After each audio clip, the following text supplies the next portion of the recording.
আসসালামু আলাইকুম। আজকে একটা খামারি দৈনের মাঠে আসছে।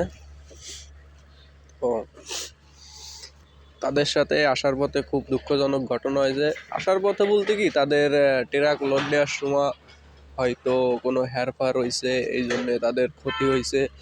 5 বাক্স মাছই মারা গেছে। দেখায় পুরো 5 বাক্স মাছই ট্রাকে তাপ উঠে মারা গেছে। দেখেন মাছগুলোর সব কি অবস্থা,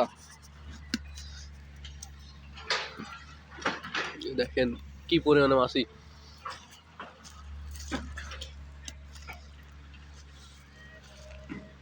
দেখছেন কত মাছি, 5 বাক্স মাছি মারা গেছে দেখে তাপ উঠে।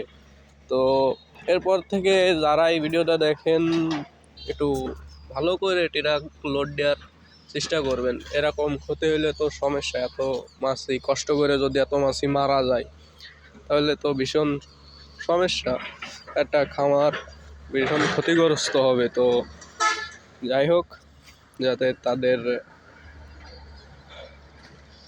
কষ্ট হইলেও তো এখন কিছু করার নাই, মারা তো গেছে।